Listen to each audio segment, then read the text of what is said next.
Hello everybody, my name is John Mark Johnson Jr. I'm the host of the Relationship and Truth YouTube channel, as well as the Reformed GJ YouTube channel. And today I'm here to pick up a topic that I introduced a while back about secession. In that previous video I talked about the fact that we've all noticed that things in America have become extremely volatile, to put things relatively mildly. And it concerns a great many of us. And the fact of the matter is, we don't get along anymore. America has always had a great amount of diversity. There's one study that I saw recently that said that there are at least 11 different regional zones in the United States with their own unique regional culture. And that kind of thing has not really been a problem in America in the past. We have regional differences that result in very real cultural differences, but for the most part, the way that we overcame those kinds of differences is by having an ideological core that was at the very least compatible. That is, there are certain ideological stands that we basically, at least for the most part, generally speaking, all held in common.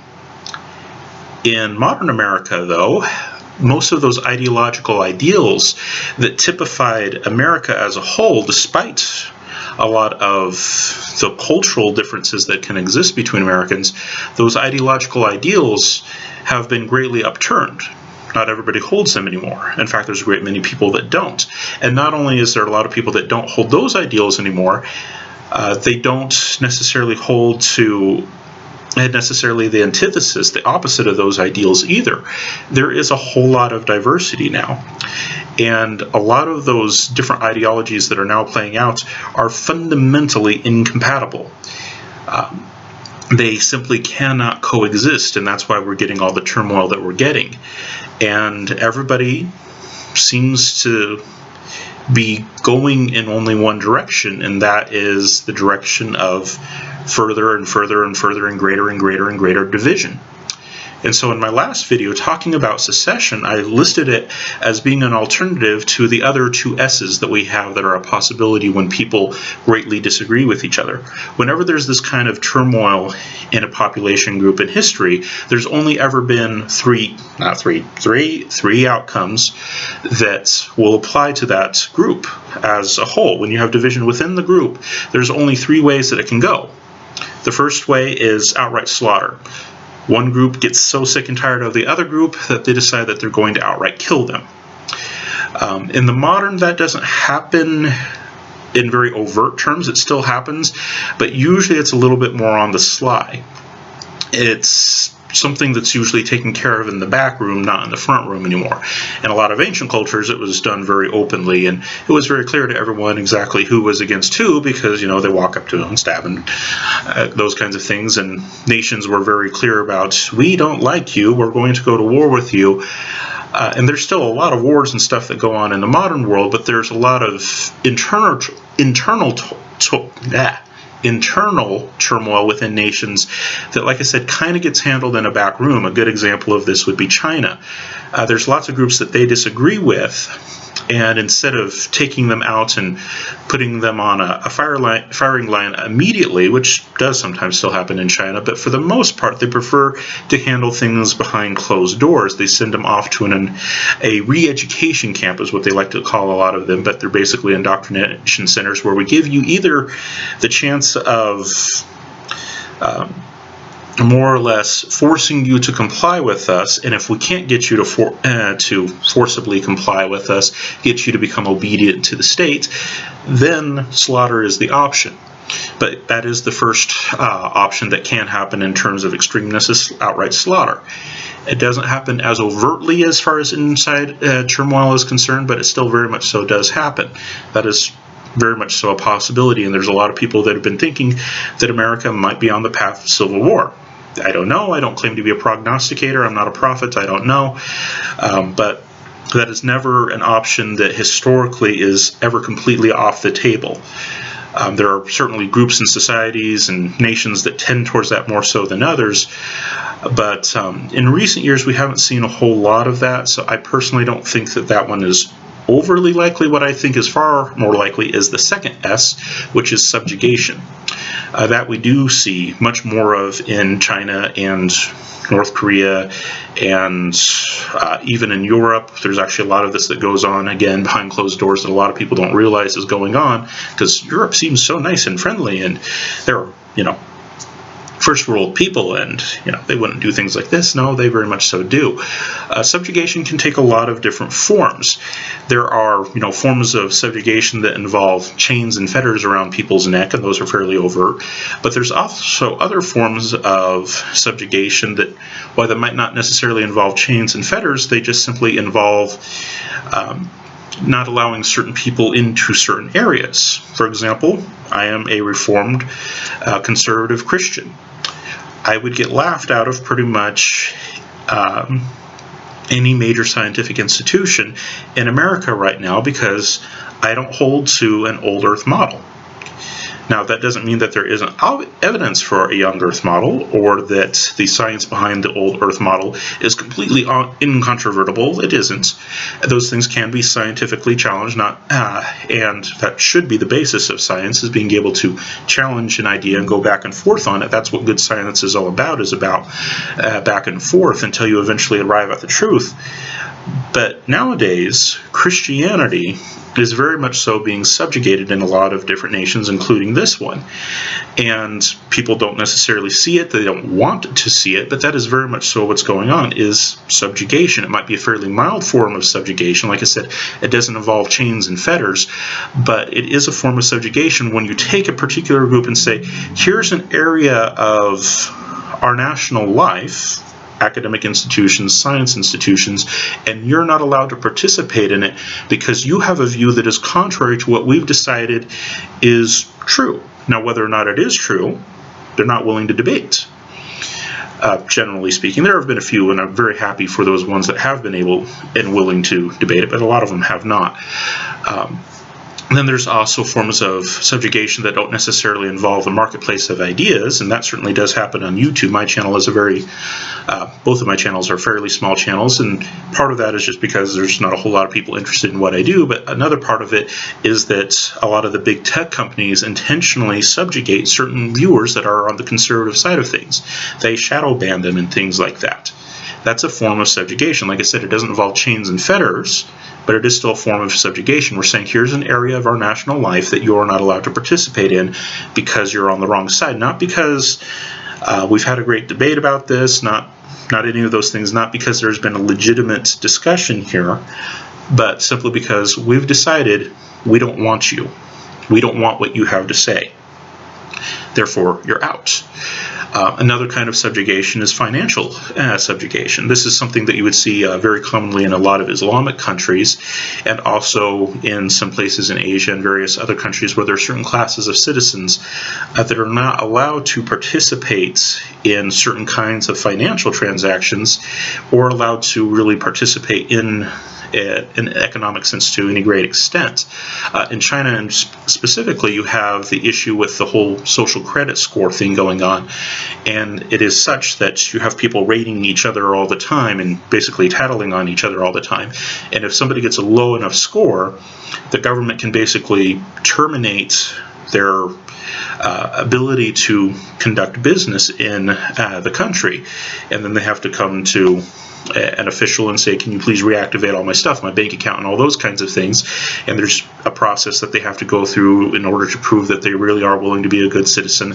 Sometimes it's a way of just simply gathering people so they can take them off to the Reeducation Camp, and sometimes it's a little bit more minor. It's, we caught you jaywalking and we're going to have you pay a fee so that you can get your life back, basically. But they hold your life, your ability to conduct business, on a very short leash, and without their say-so, without their okay, you can't do anything there. Your financial existence is tied to their okay, and a lot of people think, well, that's China. Well, that actually exists in the U.S. to a certain extent as well, and actually to a pretty large extent. In the U.S., most of the major government agencies that are out there have financial powers attached to them. If the IRS decides that you're a bad guy because you didn't pay your taxes or whatever, they can confiscate your financial holdings. If somebody decides, that you're a criminal of some sort, and you're not coming in for your court date and whatnot, you could possibly see your financial assets being frozen.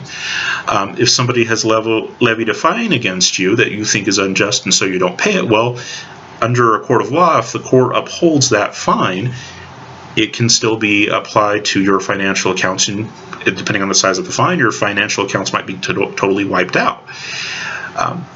Subjugation is something that we actually see pretty commonly in the modern world.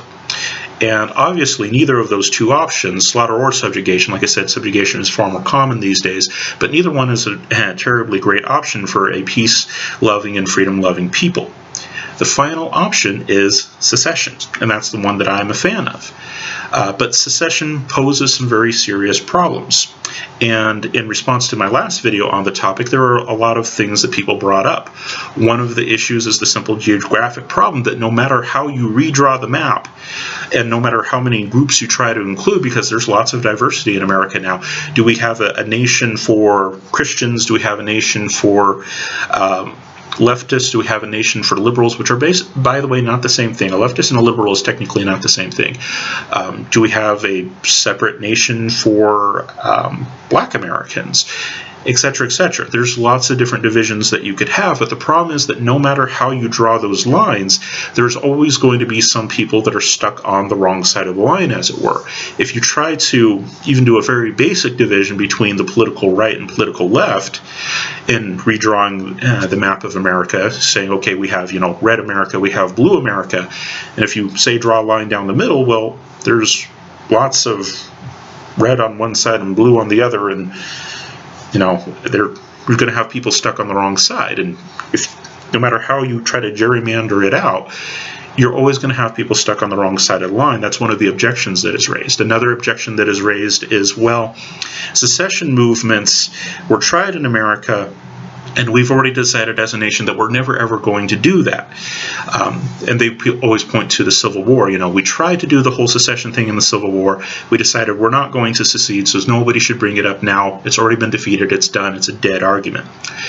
That's another one of the accusations that is brought up against secessionism, that we can't do it because of that. And then a final objection that is raised to the secession movement is, okay, what on earth do we do with the debt? Who gets that ball?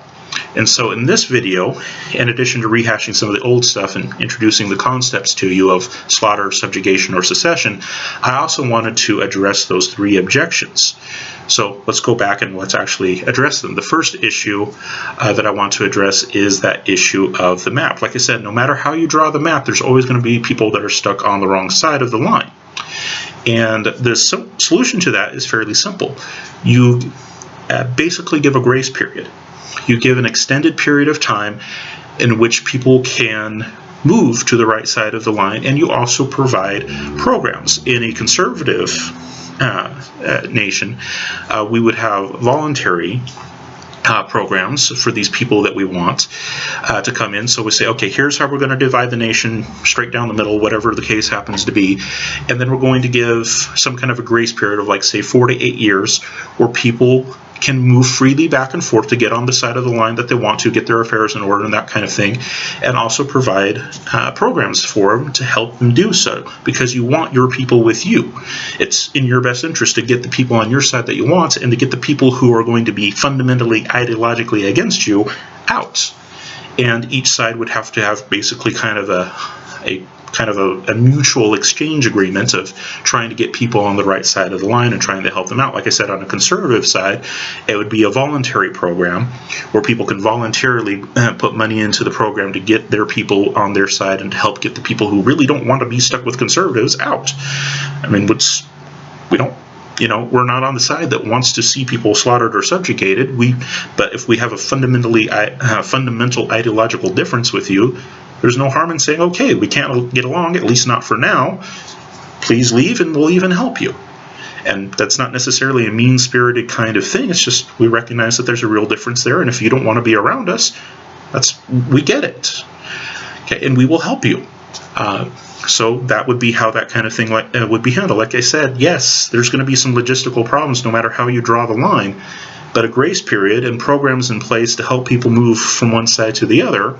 And on the non-conservative side, maybe the more liberal or more leftist side, you can have an actual government program for it, and that side seems to like to spend money that we don't have, and so I don't think they would be against it, at least not foundationally. If we're willing to spend, what was it, $10 million to Pakistan for gender studies, I think we can spend a few $1 million here at home to help people move back and forth to the side of the line that they want to be on. I don't think it's that big of an issue. Okay, so that covers the issue of the map. Now, I get that, people are going to be separated from their home state, those kinds of things, and that's the thing that kind of sucks about forming new nations is, yeah, there are going to be major changes, but compared to the options that are out there, the other two options other than secession are either slaughter or subjugation. Secession, yes, it will have its problems, and there are definitely going to be some logistical issues there, but it's a whole lot better than the other two options. So yes, there are problems. Yes, some people are going to have to give up, their traditional roots and those kinds of things. Like I said, no matter how you draw the line, that's going to be the problem, or how many lines you draw, depending on how many new nations are formed.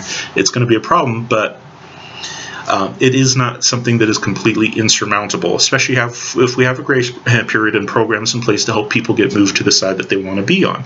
And each of these new nations would have to have laws in place about, okay, what do we do with people that either are stuck on the wrong side of the line, or as they get older and more mature, they decide that they don't want to be here. Can we have some kind of mutual program in place with the other new nations of America where we say, well, this person fits more ideologically with you, can we send them over there? And we'll even pay to get them sent over there and help get them set up. There's no reason why we have to be super antagonistic about it. Okay, you don't get along with us, you're ideologically dissenting with us. Why on earth would we want to keep you here? I mean, let's let you go, and we'll even help you go. And you got someone on your side that doesn't get along with you, well, send them over to us. They fit in with us just fine. I don't know why it would have to be a big issue, but yeah, that is it's going to be a logistical problem, but it is definitely surmountable. And like I said, grace period with programs in place and agreements between the new nations as to finding a way to deal with dissenters in a peaceable way would solve that issue. The next issue that I want to address is the issue of, we've already tried secession and it was a no-go. Well, yes, the Civil War did not end with secession. It was a basically forcible union. That was a definite case of subjugation. Oh, you disagree with us? We're going to go and fight and drag you kicking and screaming back. That was not our proudest moment in America, and we should all realize that. Now, obviously, there were things that the South was doing that was obviously morally reprehensible. But if you look at the history, there's also some things that the North did regarding, say, black people and many other nationalities that were all, well, not nationalities, black is not a nationality, but various skin pigmentations as well as nationalities that are also morally reprehensible. I mean, how, say, the Irish or the Italians were treated in the North for at least given periods of time was also pretty terrible, and even blacks in the North were treated pretty terrible for a long period there. Nobody's hands were spotless in that issue at all.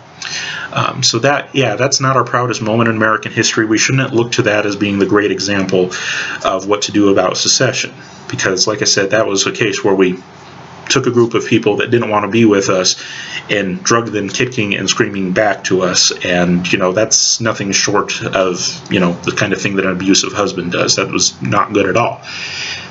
But the whole idea that secession isn't possible is simply untrue.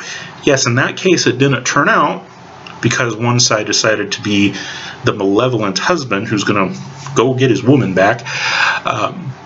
In that particular case, it didn't work out, but there's been a plethora of secessionary movements in the past century or so that have actually been quite successful, and even some involving America. A lot of people don't know this because it didn't make a whole lot of headlines and it wasn't a very big deal, but we actually had a secession fairly recently with the Philippines. They used to be a U.S. territory, now they're their own nation.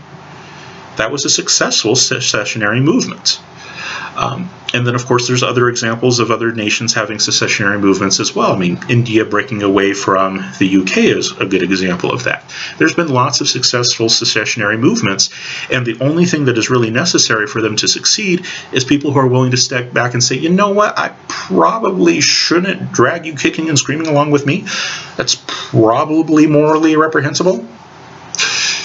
Let's try to find another way around this.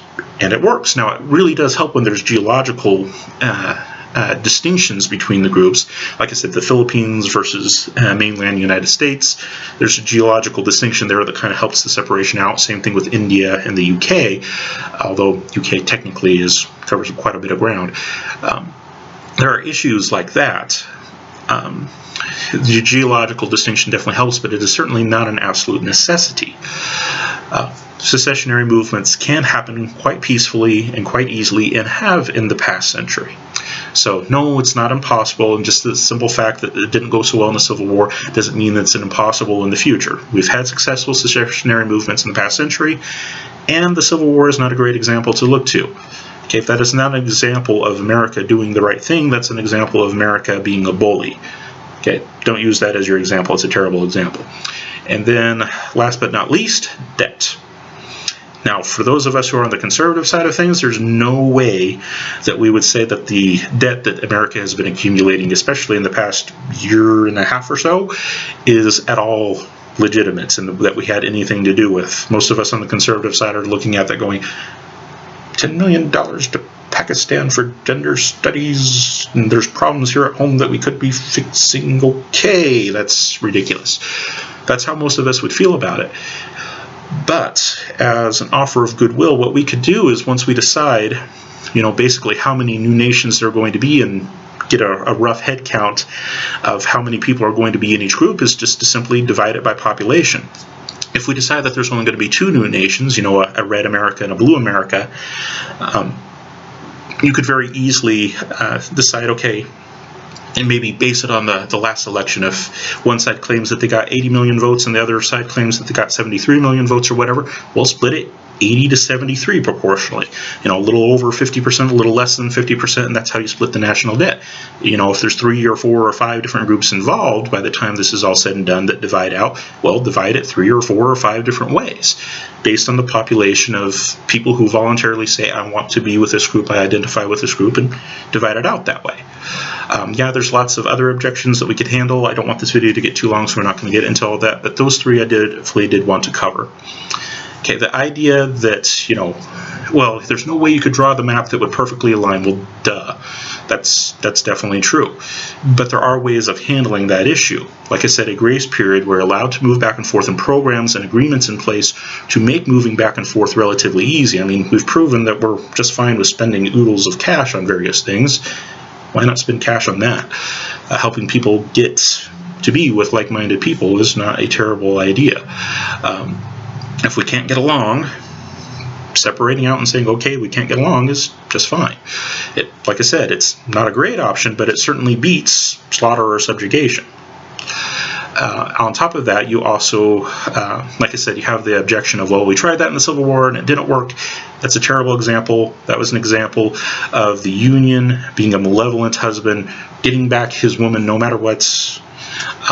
It's very much so an abusive relationship. Don't use that as an example. There have been many other secessionary movements in the past 100 years that have been quite successful and quite peaceful. It is very much so possible if people are actually willing to commit to it. And then last but not least, yeah, the national debt is huge and nobody wants that thing. But the process that would make the most sense is to simply divide it based on population of the new groups that would have formed. All right. That's all that I had to say. Thank you all very much for your time and attention. For those of you who are in Christ, go with God and be blessed. For those of you who are not, I pray that you would come to know the true Christ of history, the only genuine Savior of mankind. Amen.